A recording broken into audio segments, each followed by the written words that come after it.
loves me," she whispered, her voice breaking like autumn leaves beneath his weathered boots. The mountain man's calloused hands stilled on the rabbit he was skinning, his steel-gray eyes lifting to meet hers across the flickering campfire. For a moment, only the wind through the pines answered her despair. "I love you beyond madness," he said, his voice rough as sandstone. "Before we embark on this incredible journey together, I have a small heartfelt favor to ask. Please subscribe to my channel, give this video a thumbs up. It costs you nothing but means the world to me. And let me know in the comments which beautiful corner of the world you're watching from. Your support truly makes all the difference." But that confession wouldn't come for months. Right now, in this moment suspended between heartbreak and hope, neither Evangeline nor Jeremiah knew how a simple advertisement in the Rocky Mountain News would twist their fates together like rope around a hitching post. The golden hour sun painted the Colorado mountains in shades of amber and copper, casting long shadows across the valley where their two worlds would soon collide. A woman fleeing the ruins of Boston society. A man who'd sworn off human connection after tragedy carved out his heart like a mining pick through granite. Yet here, in the untamed wilderness of 1876, where survival demanded everything and forgiveness cost nothing, two broken souls would discover that sometimes the most unlikely love stories begin with the most desperate lies. The wind carried the scent of pine needles and wood smoke, whispering secrets that only the mountains knew. That this encounter between a mail-order bride and a recluse would challenge everything they believed about themselves, about love, and about the price of starting over in a land where second chances grew as wild as the columbines that dotted the hillsides. What neither expected was how a simple arrangement would unravel into something neither practical nor safe, but absolutely inevitable. The train's whistle shrieked through the Colorado dawn like a wounded animal, and Evangeline Monroe pressed her face against the soot-stained window, watching the last vestiges of civilization disappear into endless pine and granite. The advertisement crinkled in her trembling hands. Mountain homesteader seeks practical wife for cooking, cleaning, companionship. No romance expected. Send photograph and references to J. Blackwood, Pine Ridge, Colorado territory. She'd lied about everything except her name. No references existed for a woman who'd fled Boston in the dead of night, her stepfather's creditors pounding on doors like vultures circling carrion. No photograph could capture the desperation that had driven her to answer an advertisement from a stranger in the wilderness. And certainly no truth could explain why Miss Evangeline Monroe, former teacher at the prestigious Beacon Hill Academy for Young Ladies, now sat in a third-class railroad car wearing her only remaining dress, clutching a carpet bag containing everything she owned in this world. The train jolted to a halt with a grinding of metal and steam, and the conductor's voice boomed through the car. "Pine Ridge, end of the line!" Evangeline's heart hammered against her corset stays as she gathered her meager belongings. Through the window, she glimpsed a cluster of wooden buildings huddled against the mountain like a child seeking shelter. A few horses stood tethered to hitching posts, their breath visible in the thin mountain air. Men in broad-brimmed hats and dusty clothing moved with purpose between the general store and the saloon, their spurs chinking against the wooden boardwalk. This was it. Her new life. Her only choice. She stepped onto the platform, her Boston boots slipping slightly on the rough planks. The altitude made her lightheaded, or perhaps it was the weight of what she'd done, traveling 1,000 miles to marry a man whose letter had been as sparse as winter grass. "You, Miss Monroe?" The voice belonged to a weathered man with a silver badge pinned to his vest. Sheriff, most likely. His eyes held the kind of wariness that came from years of dealing with trouble. "Yes, I'm looking for Mr. Blackwood." The sheriff's expression shifted, something unreadable flickering across his features. "Jeremiah sent me to fetch you. He's up at his place, getting things ready. Name's Sheriff Coleman." He gestured toward a wagon hitched with 2 sturdy horses. "It's a fair piece up the mountain. Best we get moving before the afternoon storms roll in." As they climbed higher into terrain that seemed carved by God's own hand, Evangeline couldn't shake the feeling that she'd just crossed more than geographical boundaries. The air grew thinner, the pines taller, and civilization became nothing more than a memory lost in the valley below. "What's he like?"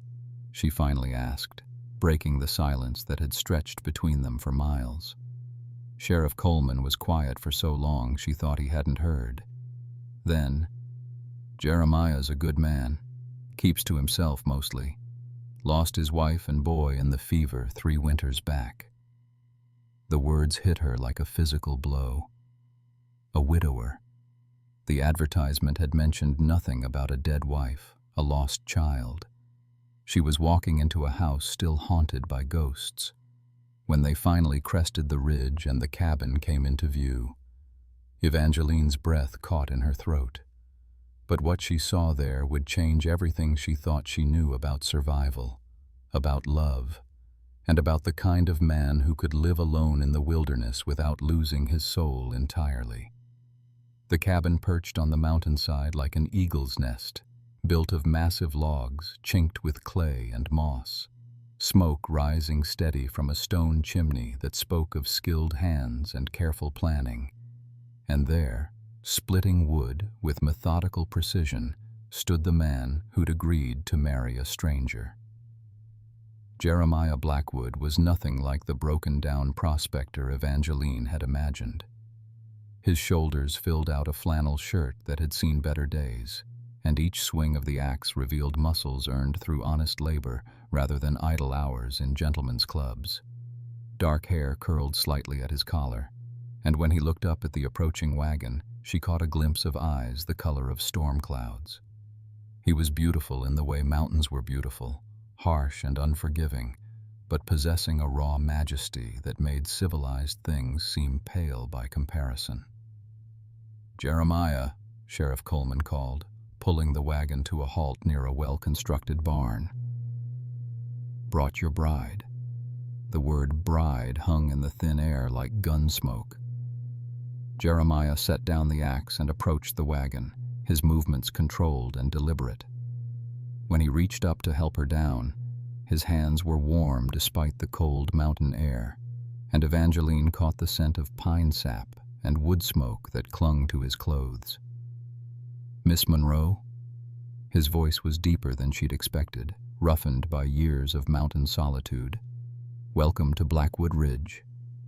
"Thank you, Mr. Blackwood."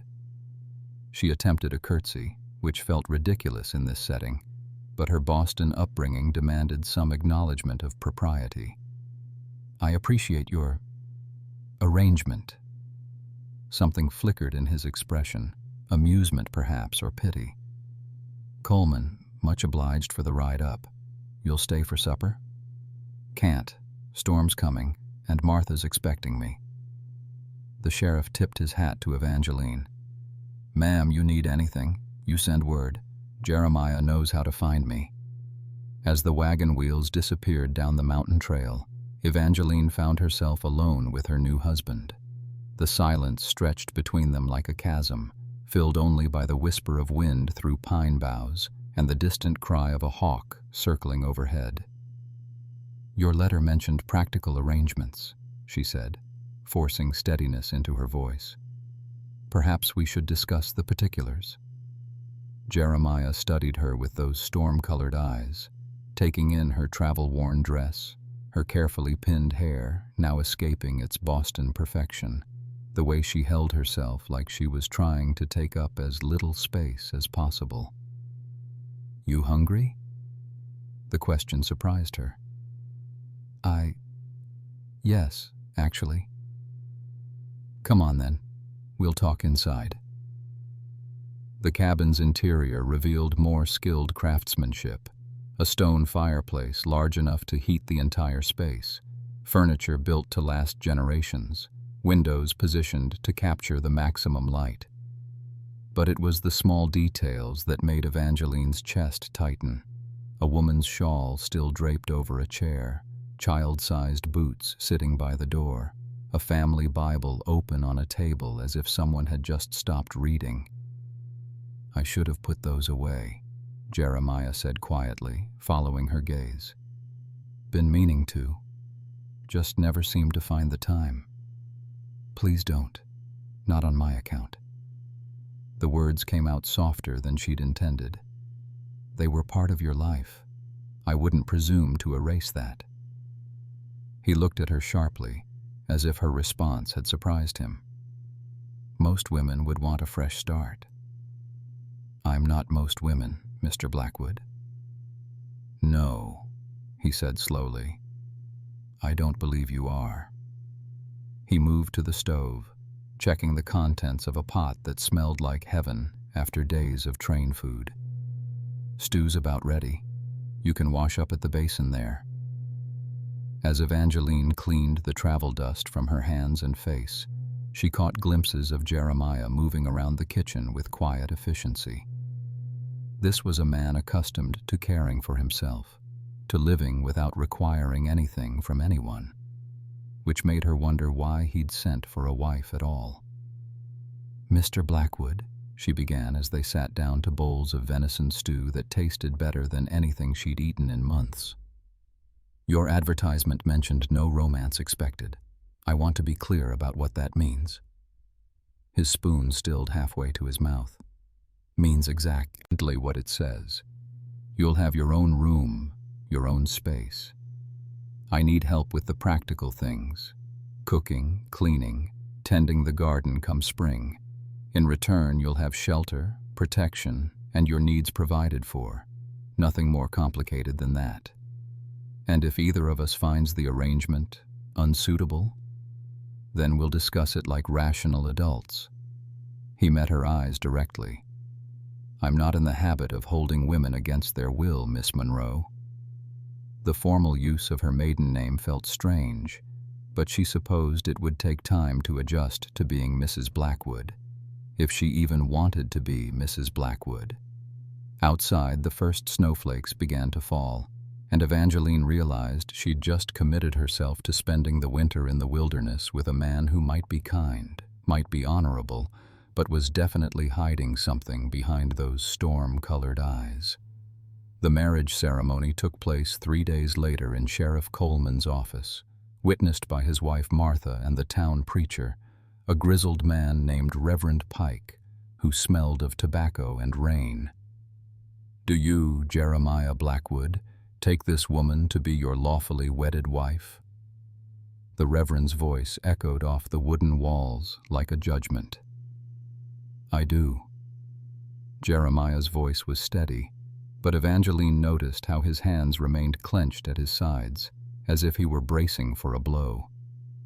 "And do you, Evangeline Monroe, take this man to be your lawfully wedded husband?" The words stuck in her throat like pine needles. Everything about this moment felt wrong. The hasty ceremony, the practical arrangement masquerading as holy matrimony, the way Jeremiah's jaw tightened when the Reverend mentioned love and cherishing. But behind her lay Boston and ruin, and ahead lay only the unknown. "I do." The kiss that sealed their union lasted exactly 3 seconds and felt like shaking hands with a business partner. Polite, distant, safe. But as they signed the marriage register, Evangeline caught something in Jeremiah's careful script that made her breath catch. His handwriting was educated, refined, the careful penmanship of someone who'd received far more schooling than most mountain men. Another mystery to add to the growing collection. The ride back to Blackwood Ridge passed in comfortable silence, both lost in their own thoughts as the horses picked their way up the familiar trail. Snow had been falling steadily, transforming the landscape into something from a fairy tale, all white curves and crystalline beauty. "Storm's setting in," Jeremiah observed as they approached the cabin. "We'll likely be snowed in for a few days." The casual way he mentioned being trapped together made Evangeline's stomach flutter with something that wasn't entirely anxiety. Is that common? Winter up here isn't like winter in Boston, Mrs. Blackwood. The way he said her new name sent an unexpected warmth through her chest. Mountain weather doesn't ask permission or wait for convenience. You learn to work with it, or it breaks you.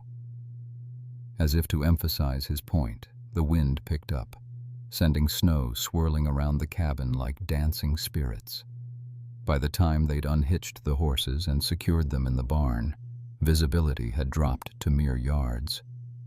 "Good thing you know the way," Evangeline said, grateful for Jeremiah's steady presence as he guided her through the whiteout to the cabin door. "Been walking this land for 8 years. Could find my way blindfolded." He stomped the snow off his boots before entering, and Evangeline noticed he waited for her to enter first, a gentleman's courtesy that seemed at odds with his rugged appearance. The cabin felt like a sanctuary after the howling wind outside. Jeremiah immediately set about building up the fire while Evangeline hung their coats near the door. The domestic routine felt surprisingly natural, as if they'd been sharing space for years rather than days. "I should show you around properly," he said once the fire was crackling. "Your room's through there." He indicated a door off the main living area. It was... He stopped, his jaw working slightly. "It's got everything you'll need." Evangeline pushed open the door to reveal a small but comfortable space with a narrow bed, a washstand, and a window that would offer a spectacular view once the storm passed. But what caught her attention was the quilt spread across the bed, an intricate pattern of blues and greens that spoke of hours of careful stitching. "She made that," Jeremiah said quietly from behind her. "Sarah. Thought you should know." The simple statement carried the weight of years of grief, and Evangeline felt something crack open in her chest. "It's beautiful. She was very talented." "She was." He turned away abruptly. "I'll let you get settled. Supper's in an hour." As the door closed behind him, Evangeline sank onto the edge of the bed and let herself truly absorb what she'd done. She was married to a stranger, snowed in on a mountain, surrounded by the ghosts of his previous life. The sensible part of her mind screamed that this was madness, but as she traced the delicate stitching of Sarah's quilt, another part of her, a part she'd thought dead since fleeing Boston, whispered that perhaps madness was exactly what she needed. Outside, the storm raged with increasing fury, and Evangeline wondered if this was how it felt to be reborn, cold and frightening and utterly beyond one's control, but definitely alive. The storm lasted 4 days, and by the second, they'd fallen into a rhythm that felt dangerously close to natural. Evangeline woke before dawn to the sound of Jeremiah moving quietly through the cabin, building up the fire and preparing coffee with the efficiency of long practice. She'd lie in bed listening to his morning routine, the scrape of the poker against the grate, the soft thud of wood being added to the flames, the gentle whistle of the kettle, and feel something she hadn't experienced in months: security. It was a foreign sensation after the chaos of her final weeks in Boston, when every knock on the door might have been creditors or worse. Here in this cabin, perched between earth and sky, the only sounds were natural ones: wind through pines, the crackle of fire, the steady rhythm of Jeremiah's presence. "You're up early," he said. When she emerged from her room on the 3rd morning, fully dressed despite the hour. Hard to sleep through such beautiful sounds. The words slipped out before she could stop them, and she felt heat rise in her cheeks. "I mean, the storm. It's quite dramatic." Something shifted in his expression. Surprise, perhaps. Most people find mountain storms frightening. "I suppose I'm not most people." She moved to the window, watching snow pile against the glass in delicate patterns. In Boston, I used to sit by my window during storms and imagine what it would be like to be truly surrounded by weather instead of insulated from it. And now you know. And now I know." She turned to find him watching her with those storm-colored eyes, and for a moment, the careful distance they'd maintained seemed to thin like morning mist. "It's magnificent." Jeremiah cleared his throat and turned back to the stove. "Coffee's ready. You take it black? However you prefer to serve it." "I asked what you prefer, Mrs. Blackwood." The gentle correction made her chest tighten. When had anyone last cared about her preferences? "Black is fine. Thank you." They sat at the small table by the window, watching the storm rage beyond the glass. The silence between them had lost its edge of awkwardness, settling into something more comfortable. Evangeline found herself studying his hands wrapped around the coffee cup, large, scarred from work, but with an unexpected gentleness in the way he handled things. "May I ask you something?" she said finally. "Go ahead." "Your handwriting. Yesterday, when we signed the register, you've had education, more than most." His shoulders tensed slightly. "That a question or an observation?" "I suppose I'm wondering why a man with your obvious intelligence chooses to live in such isolation." For a long moment, the only sound was wind rattling the window panes. Then Jeremiah set down his cup and met her eyes directly. "Same reason a Boston lady answers an advertisement for a mountain wife, I'd imagine. Sometimes isolation is the only honest choice left." The words hit deeper than she'd expected. "What did you do before this?" She gestured around the cabin. "I was a teacher, back east." His voice carried a weight of old pain. "Taught literature and philosophy at a small college in Pennsylvania." The revelation recontextualized everything. His careful speech, the way he'd built this cabin with obvious skill and planning, the books she'd noticed on the shelves. "What happened?" "Sarah got sick. Consumption. The doctors said mountain air might help, so we came west. Built this place. Had our boy Thomas." His voice roughened. "Mountain air didn't save them. Lost them both to fever 3 winters back." Evangeline felt her heart clench. "I'm sorry." "After that, going back seemed..." He shrugged. "Pointless. This place, it's where they're buried. Where they were happy, at least for a while." "So you stayed." "So I stayed." He stood abruptly, moving to the window. "Your turn. What's a refined Boston lady running from?" The question hung in the air like smoke. Evangeline traced the rim of her coffee cup, debating how much truth she could afford. "My stepfather accumulated debts, significant ones. When he died, his creditors decided I was responsible for payment." "And were you?" "Legally? No. Practically?" She met his eyes. "I was a single woman with no male relatives and no fortune. In their eyes, that made me responsible for everything." "So you ran." "So I ran." The admission felt like removing a splinter. "Not very noble of me." "Survive. Hell rarely is." He turned back to her, and something in his expression had softened. "We're quite a pair, aren't we? A widower hiding from his grief, and a gentlewoman fleeing her past. Rather pathetic when you put it like that. Rather human." His rare smile appeared, transforming his entire face. "I think we'll manage well enough, Mrs. Blackwood." But even as warmth spread through her chest at his words, Evangeline couldn't shake the feeling that their carefully maintained distance was about to become much harder to preserve. The storm finally broke on the 4th day, leaving the world transformed beneath 3 feet of pristine snow that sparkled like scattered diamonds in the morning sun. "Come on," Jeremiah said after breakfast, pulling on his heavy coat.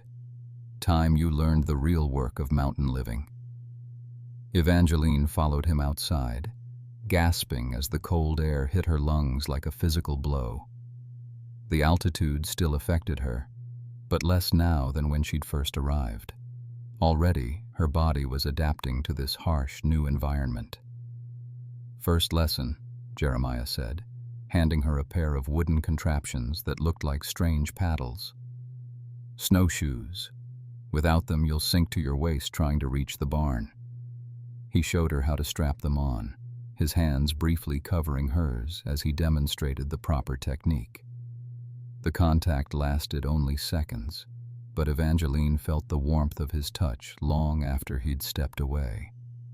"Walking takes practice," he said, moving across the snow with surprising grace. "Keep your legs slightly wider than normal, and don't try to rush." Her first few attempts were clumsy, the snowshoes tangling together and sending her stumbling. But Jeremiah waited patiently, offering steady encouragement and practical advice, and gradually she found her rhythm. "There," he said with satisfaction, as she managed 20 steps without falling. "You're a natural." The praise warmed her more than it should have. "What's first on today's agenda?" "Checking the animals, making sure they weathered the storm. Then we'll need to clear a path to the woodshed and check the roof for damage." He paused, studying her face. "It's hard work, Mrs. Blackwood. Nothing like the life you're accustomed to." "Then it's fortunate I'm eager to learn a new life." Something flickered in his eyes. Approval, perhaps, or surprise. "All right, then. Let's see what you're made of." The morning passed in a blur of unfamiliar tasks. Evangeline learned to feed the horses and milk the goat, to check for signs of injury or illness in the animals, to read the subtle indicators that spoke of their health and contentment. Her hands, soft from years of holding only books and teacups, grew rough and cold, but she persevered. "You're stronger than you look," Jeremiah observed as she helped him shovel snow from the cabin's roof. "Most Eastern ladies would be inside complaining by now." "Most Eastern ladies haven't had creditors threatening to sell them to the highest bidder," Evangeline replied, then immediately regretted the revelation. Jeremiah's shovel stilled. "They what?" "Nothing. I shouldn't have." She focused intently on the snow at her feet. "Evangeline." The use of her first name made her look up sharply. "What exactly were you running from?" The gentleness in his voice undid something inside her chest. "My stepfather owed money to some very unpleasant men. When he died, they suggested I could work off his debts in their establishment. When I refused, they said they'd simply sell me to someone less particular about consent." The temperature seemed to drop 10 degrees in the silence that followed. When she finally dared to look at Jeremiah, his face had gone hard as granite. "They threatened to sell you. It's not uncommon. Women without protection, without family." She shrugged, trying to appear nonchalant. "I was fortunate to escape when I did." "Fortunate." He said the word like it tasted bitter. "You fled across a continent to marry a stranger because you were fortunate." "I fled across a continent because you offered me an alternative to slavery," she said quietly. "Don't think I'm not grateful." He looked at her for a long moment, something shifting in his expression.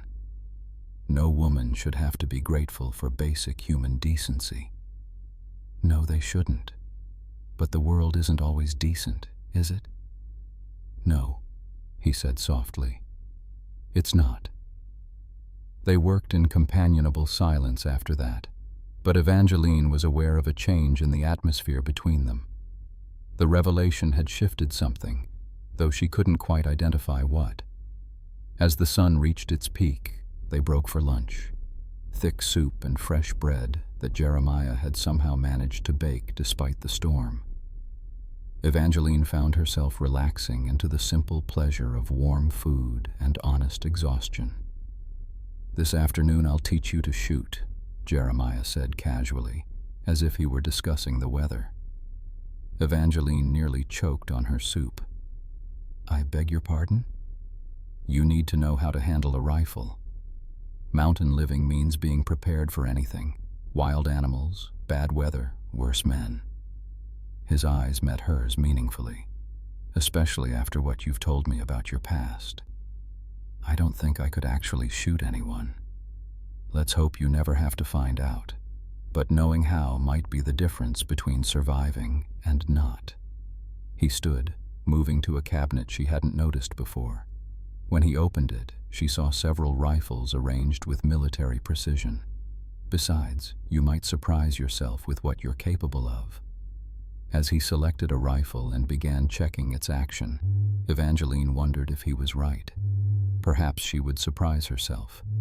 The rifle felt heavier than she'd expected, and far more dangerous than the delicate pistol her father had once taught her to fire at tin cans behind their Boston townhouse.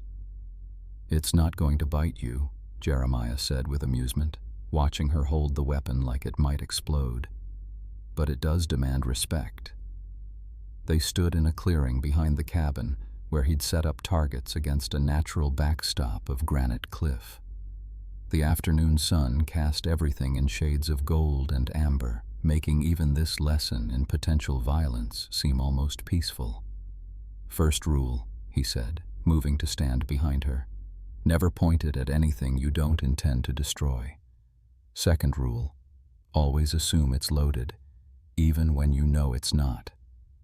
His hands covered hers as he adjusted her grip, and Evangeline tried to focus on his instructions rather than the warmth of his body at her back. "Sight along the barrel, breathe steady, squeeze the trigger slow and even." "What am I aiming for?" "That white cloth tied to the pine branch, about 50 yards out." The target looked impossibly small. "Surely you don't expect me to hit that on my first try." "I expect you to try. Everything else is practice." She lined up the sight as he'd shown her, tried to steady her breathing, and squeezed the trigger. The recoil knocked her back against his chest, and the shot went wide, striking a tree 10 feet to the left of the target. "Not bad," he said, steadying her. "You didn't close your eyes, and you kept the barrel level. Try again." They spent the next hour working on her form, her breathing, her stance. Gradually, her shots began to cluster closer to the target, though she didn't manage a direct hit. But more important than marksmanship, she began to understand the weight and balance of the weapon, the way it felt to hold something capable of protecting or destroying. "Enough for today," Jeremiah said as the sun began to sink toward the western peaks. "Your shoulder will be sore tomorrow." As they walked back to the cabin, Evangeline found herself studying his profile in the golden light. "Where did you learn to shoot like that?"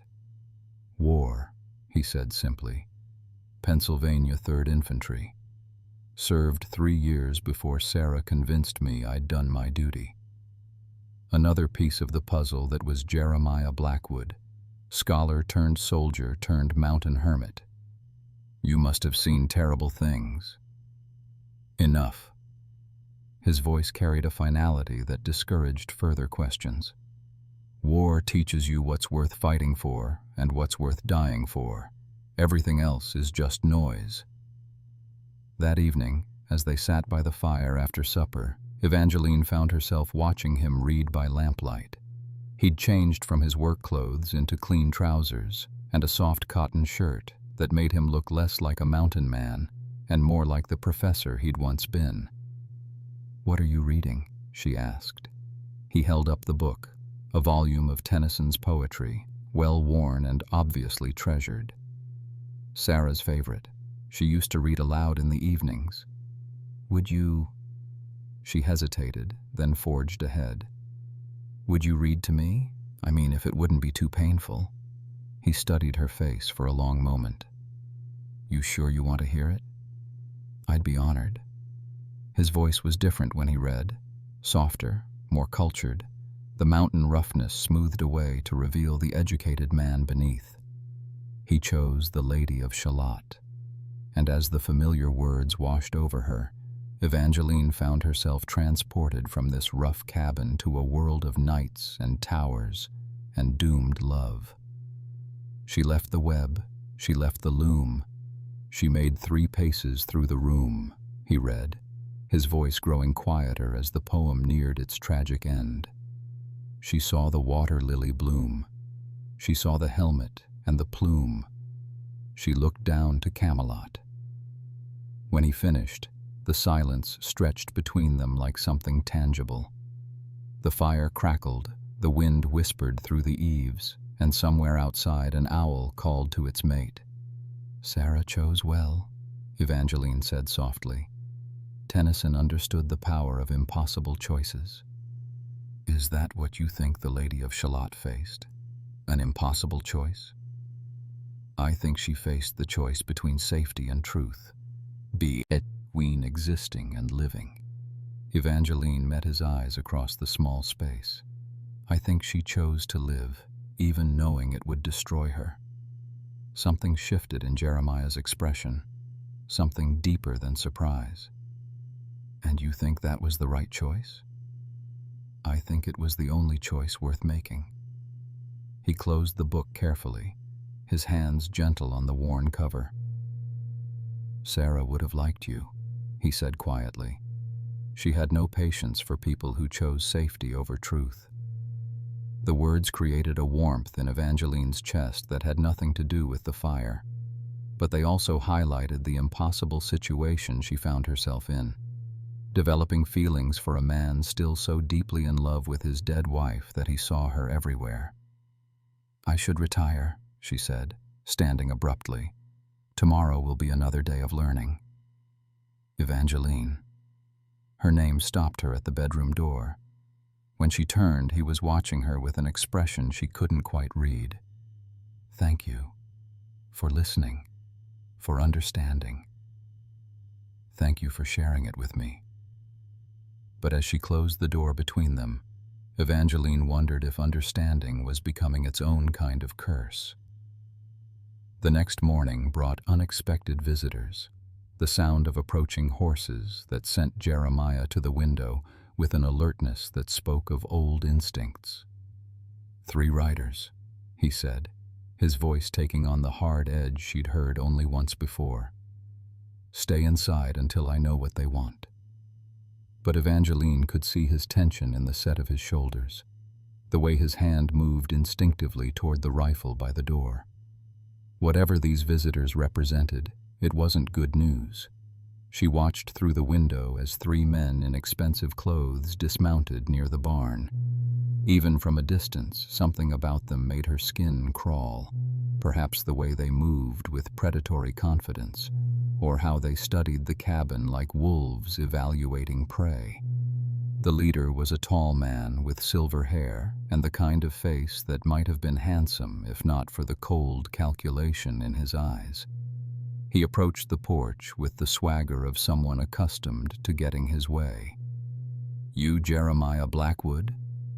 His voice carried an Eastern accent, Boston specifically, and Evangeline's blood turned to ice water. "Depends who's asking." "Name's Harrison Caldwell. I'm looking for someone, and I have reason to believe you might know where she is." Evangeline's knees nearly buckled. Harrison Caldwell, her stepfather's primary creditor and the man who'd suggested she work off the debts in his brothel. He'd found her. "I don't know anyone who'd be of interest to you," Jeremiah said steadily, but she could hear the wariness in his voice.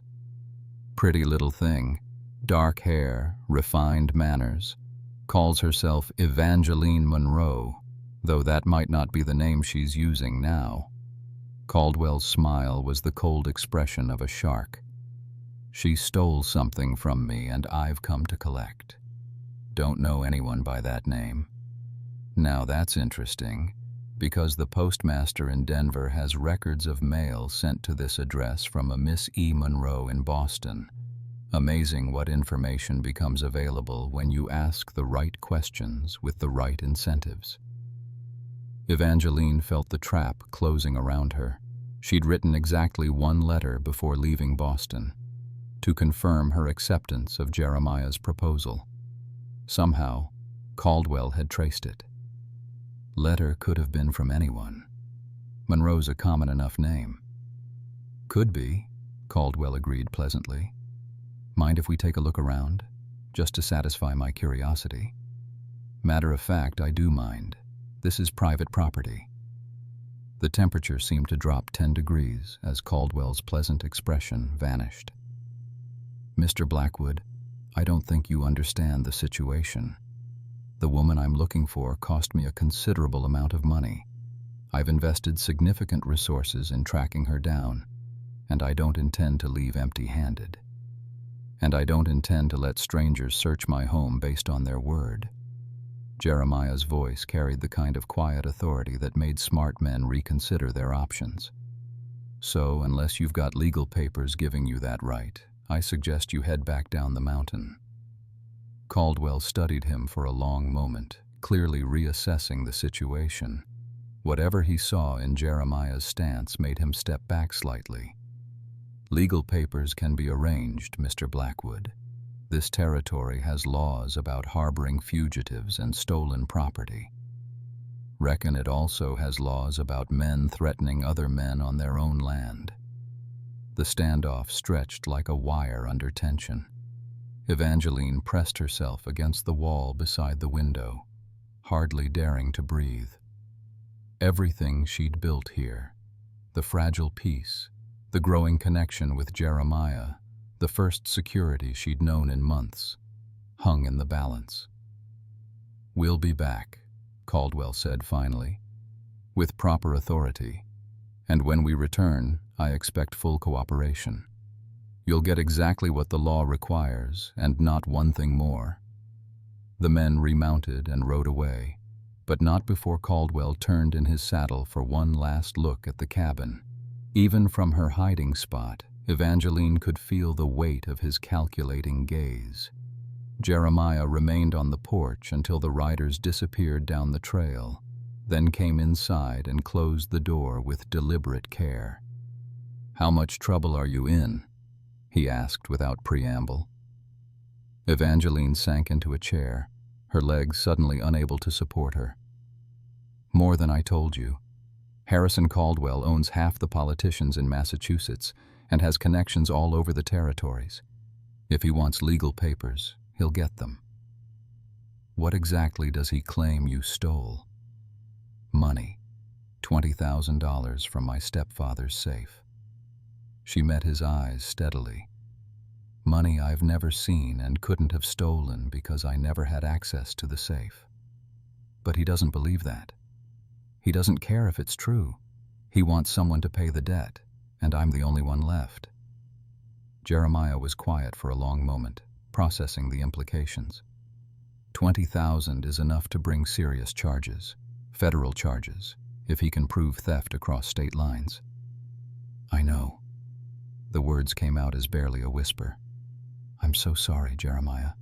I never thought he'd trace me here. I never meant to bring this to your door." "Too late for sorry," he said, but his voice wasn't angry. "Question is, what do we do now?" But even as he spoke, Evangeline could see the wheels turning behind his storm-colored eyes, and she realized that Harrison Caldwell had made a serious mistake coming to Blackwood Ridge.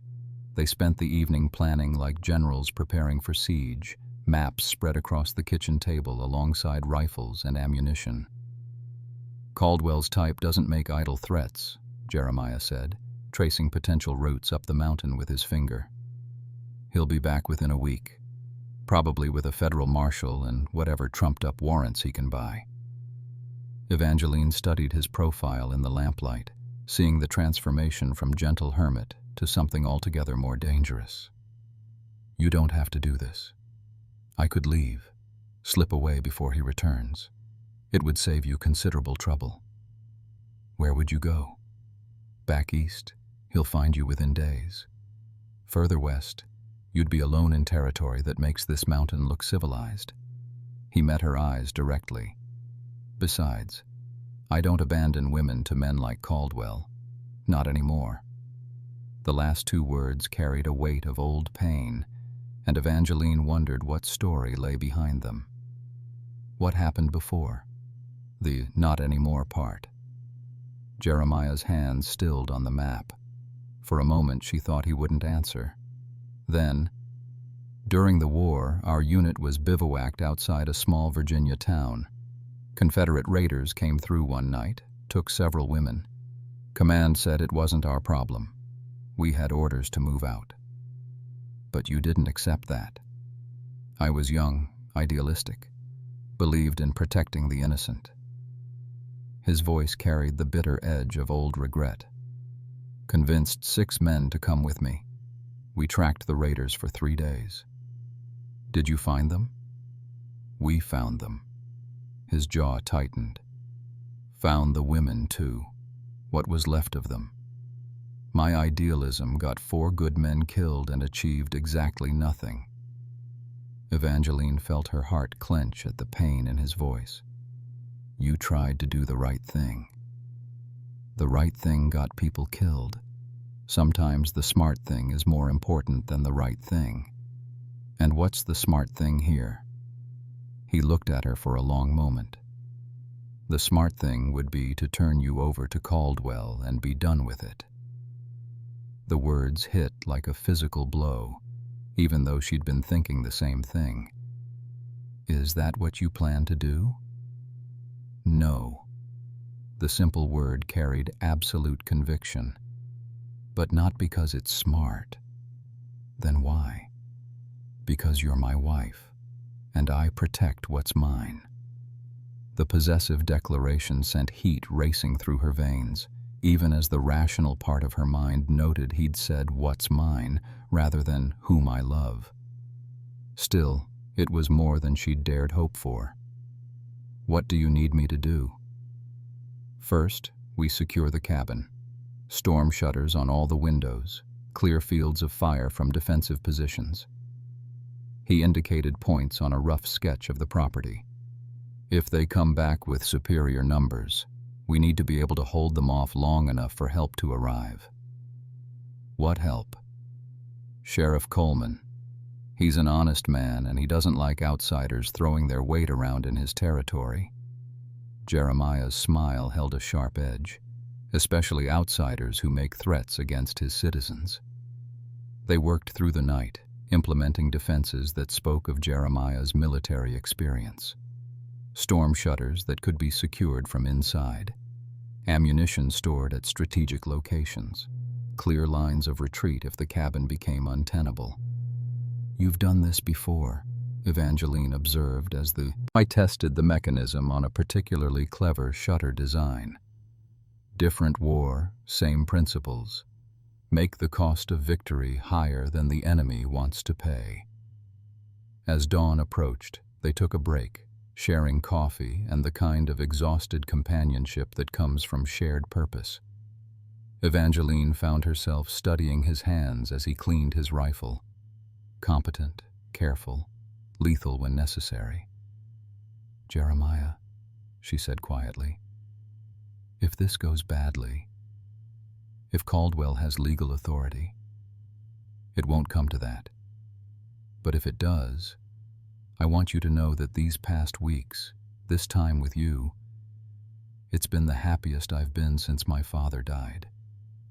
He looked up sharply. Don't talk like that, like it's over. I'm trying to be realistic. Caldwell has money, connections, the law on his side, and I have something he doesn't. Jeremiah's voice carried quiet conviction. What's that? I have something worth fighting for. The words hung between them like a bridge neither dared cross. Evangeline felt her heart hammering against her ribs as she tried to interpret his meaning. Was she something worth fighting for? Or was he simply protecting his property, his mountain sanctuary, his carefully constructed solitude? Before she could ask, the sound of approaching horses shattered the morning quiet. They're back, Jeremiah said, moving to the window. 3 days earlier than I expected, and they brought friends. Evangeline joined him at the window and felt her blood turn to ice. Caldwell sat his horse at the head of a group of 8 men, including 2 wearing federal marshal badges. Behind them rode 6 others who looked less like lawmen and more like the kind of hired guns who asked questions only after the shooting stopped. "Mr. Blackwood," Caldwell called, his voice carrying clearly in the thin mountain air. "I've returned with proper authority. Federal warrants for the arrest of Evangeline Monroe on charges of grand theft. I trust you'll be more cooperative this time." Jeremiah checked his rifle one last time, then moved toward the door. "Stay back from the windows," he told Evangeline, "and be ready to run if I give the word." But as he stepped onto the porch to face 8 armed men with nothing but his courage and a few pieces of paper that might or might not be legitimate, Evangeline realized that running was the last thing she intended to do. The federal marshal who spoke looked uncomfortable with his task, shifting in his saddle as he unfolded an official-looking document. "Mr. Blackwood, I'm Marshal Davis. I have a warrant for the arrest of one Evangeline Monroe on charges of grand theft. Information received indicates she may be harboring on these premises." Jeremiah studied the paper without taking it, his stance relaxed but ready. "Interesting timing, Marshal. Mr. Caldwell here was just telling me yesterday how he could arrange legal papers. Fast work, even for federal authorities." A flush crept up Marshal Davis's neck. "The warrant is legitimate, sir. I'm sure it is. Question is whether the charges behind it are." Jeremiah's voice carried the kind of quiet authority that made men listen. "See, I've gotten to know Miss Monroe pretty well these past weeks. She's not the type to steal $20,000. "That's Mrs. Blackwood now," Evangeline said, stepping onto the porch beside her husband. The movement drew surprised looks from several of the men, and she saw Caldwell's eyes narrow with calculation. "Convenient marriage," he said coldly. "Tell me, Mrs. Blackwood, did you mention to your new husband that you were wanted for theft when you accepted his proposal?" "I mentioned that my stepfather's creditors were pursuing me unjustly, yes." "Unjustly?" Caldwell's laugh held no humor.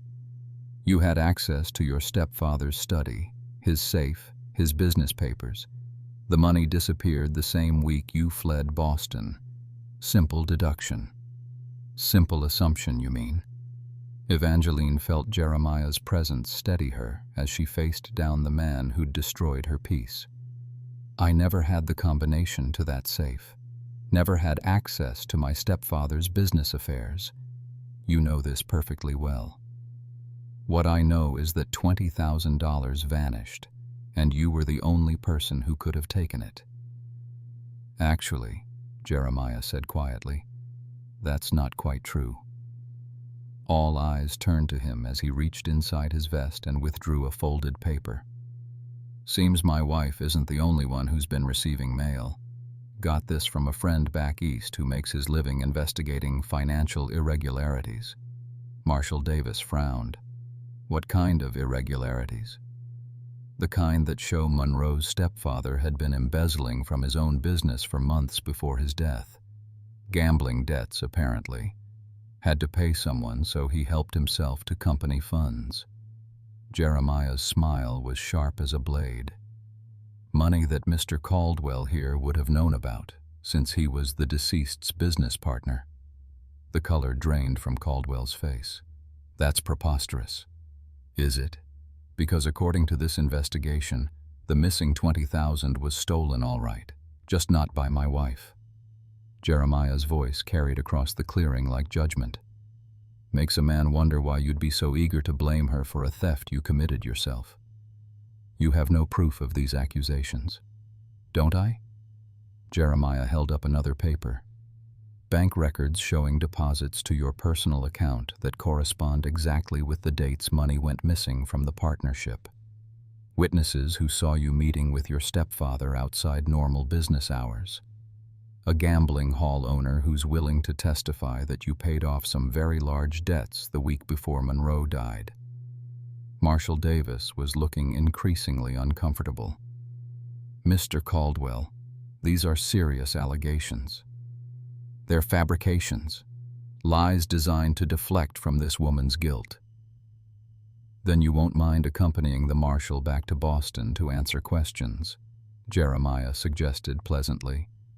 "I'm sure a thorough investigation will clear everything up." The standoff stretched taut as a bowstring. Caldwell's hired guns shifted restlessly, hands moving toward weapons, but the presence of federal marshals complicated any violent resolution. "This isn't over," Caldwell said finally, his voice tight with rage. "I have resources, connections. I'll see you both destroyed for this." "Looking forward to it," Jeremiah replied calmly.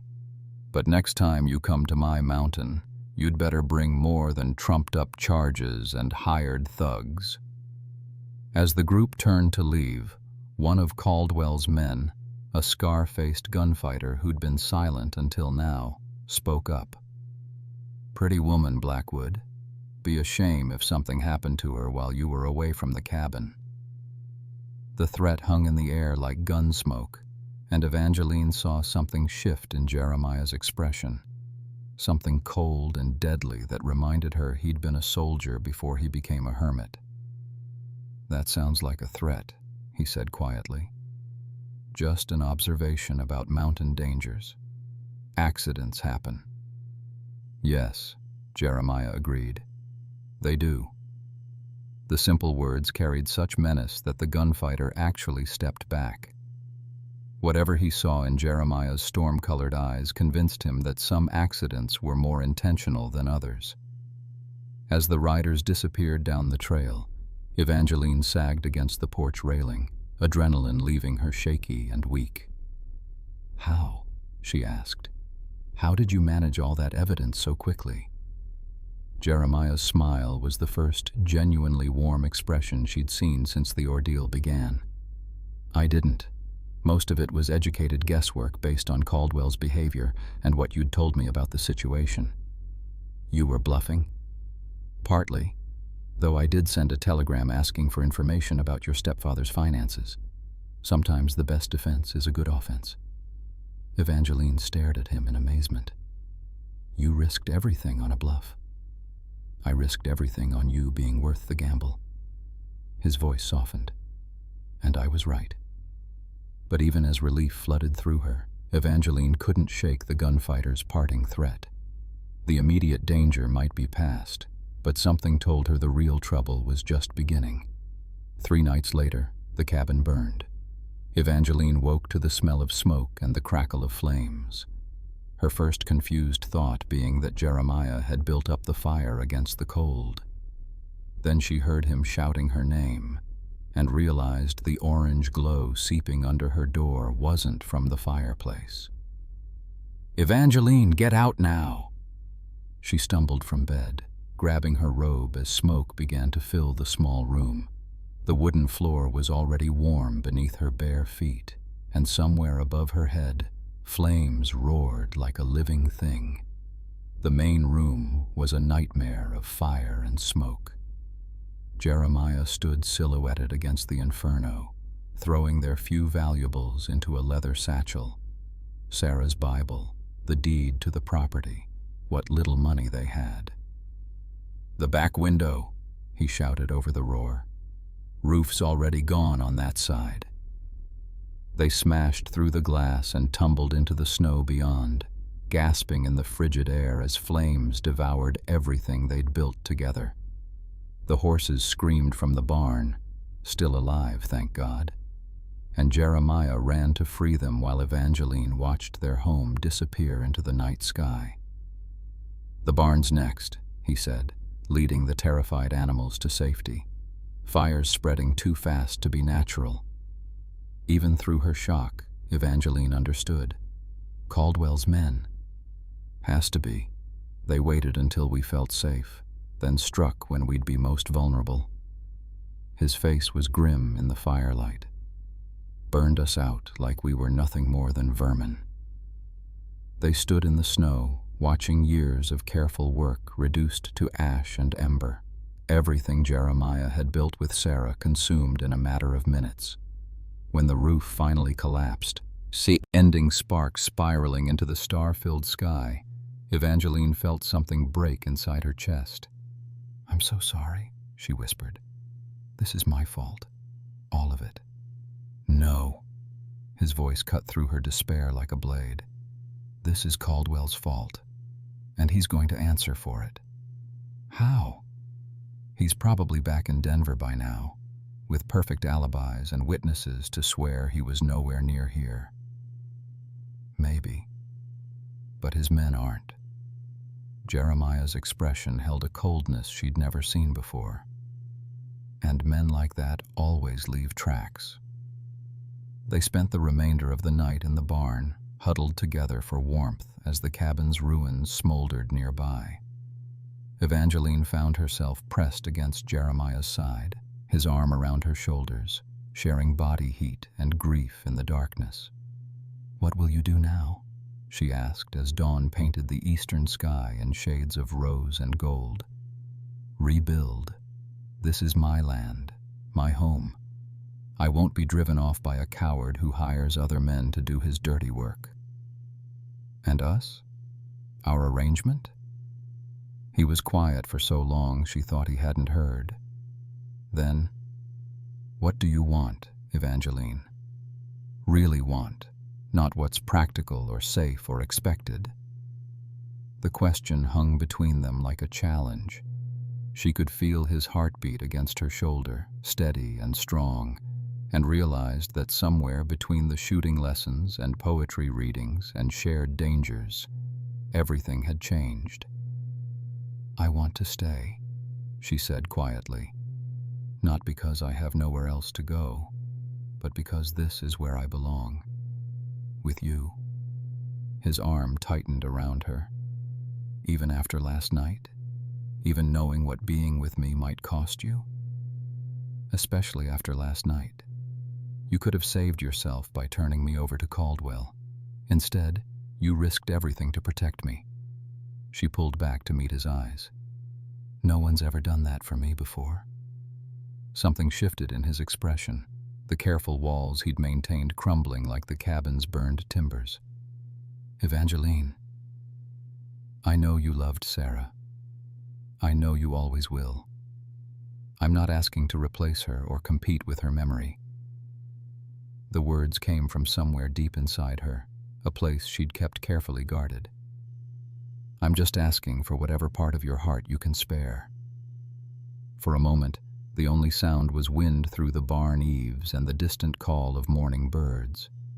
Then Jeremiah cupped her face in his calloused hands, his thumb tracing the line of her cheek. "You're not competing with anyone," he said softly. "What I feel for you, it's different. Sarah was my first love, my young love. She'll always be part of me. But you," he paused, searching for words, "you're my choice, my second chance, my hope for something I never thought I'd have again." When he kissed her, it was nothing like the perfunctory peck that had sealed their marriage. This was heat and longing and the desperate hunger of two people who'd found something precious in the midst of chaos. "I love you," she whispered against his lips. "I love your strength and your gentleness and the way you read poetry by firelight." "I love you too," he said, wonder in his voice as if the admission surprised him. "God help me, I love you beyond reason, beyond sense, beyond anything I thought possible." They held each other in the pale morning light, surrounded by the ashes of their old life and the promise of something new. Whatever came next, rebuilding, facing Caldwell's continued threats, learning to be truly married instead of simply convenient, they would face it together. But first, Jeremiah had promised, someone was going to answer for the fire. The trial of Harrison Caldwell became the talk of Denver that spring, drawing reporters from as far east as Chicago to witness the downfall of a man who'd thought himself above the law. Jeremiah's educated guesses had proven remarkably accurate. A thorough investigation revealed not only Caldwell's embezzlement of his dead partner's funds, but also a network of fraud, intimidation, and corruption that stretched from Boston to the Colorado Territory. The fire at Blackwood Ridge was merely the latest in a long line of crimes committed by a man who believed money and connections made him untouchable. He was wrong. 20 years hard labor, Judge Morrison announced, his gavel falling like thunder in the packed courtroom, and full restitution to be paid to Mrs. Evangeline Blackwood for the destruction of her property and the trauma inflicted upon her person. Evangeline felt no satisfaction in Caldwell's defeat, only relief that the chapter was finally closed. As they walked from the courthouse into the bright Colorado sunshine, Jeremiah squeezed her hand. "It's over," he said simply. "No," she replied, smiling up at the man who'd become her anchor in every storm. "It's just beginning." They'd spent the winter in town while Jeremiah planned and gathered materials for a new cabin. Not a replacement for what they'd lost, but something entirely their own, larger, more comfortable, designed for two people who'd chosen each other rather than simply endured proximity.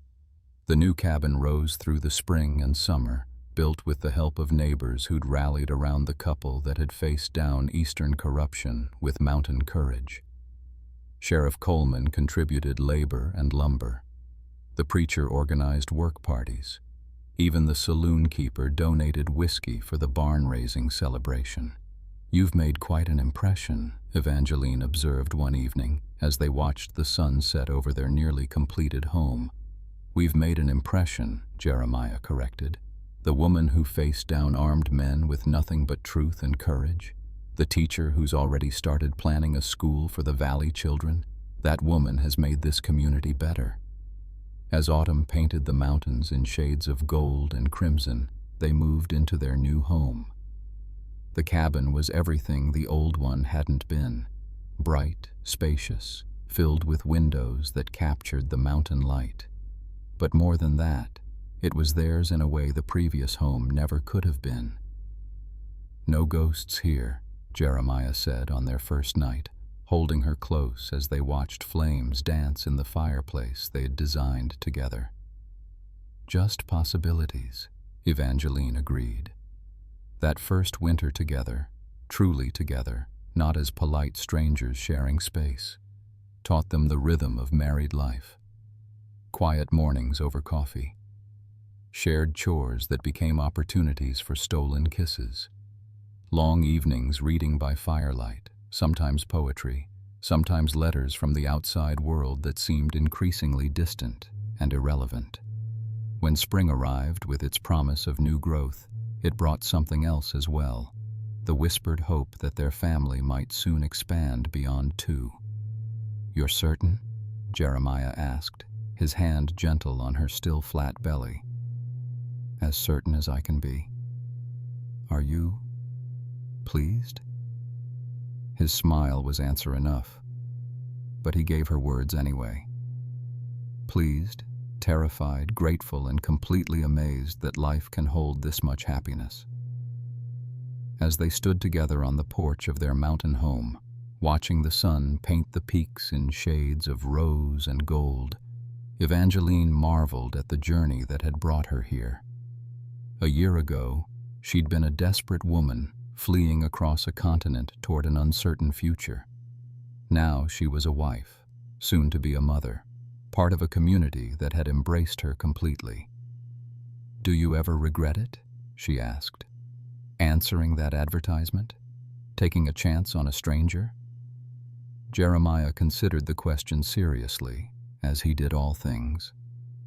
"I regret that it took desperation to bring you to me. I regret the pain we both had to suffer to find each other. But regret you? Never. Even when I'm enormous with child and cranky from the heat? Especially then." His laugh was warm against her hair. "Besides, I've seen you face down federal marshals and armed gunmen. I think I can handle a little crankiness." The future stretched ahead of them like an unwritten book, full of possibility, marked by the certain knowledge that whatever challenges came, they would meet them as they had everything else, together. Sometimes the best love stories began with the most desperate circumstances. Sometimes two broken people could heal each other simply by choosing to try. And sometimes, in the vast wilderness between what was lost and what might be found, miracles took root and flourished like wild flowers after rain. "I love you beyond madness," Jeremiah murmured, echoing the words that had once seemed impossible. "And I love you beyond reason," Evangeline replied, "beyond sense, beyond anything I ever thought possible." Their story had begun with a lie, an advertisement answered by a woman with nowhere else to turn, but it had become the truest thing either of them had ever known. If this story touched your heart, I'd be incredibly grateful if you'd take a moment to like this video and subscribe to the channel. Your support helps me continue sharing these tales of love, courage, and second chances. And please let me know in the comments, what's your favorite part of Evangeline and Jeremiah's journey? I love hearing from you.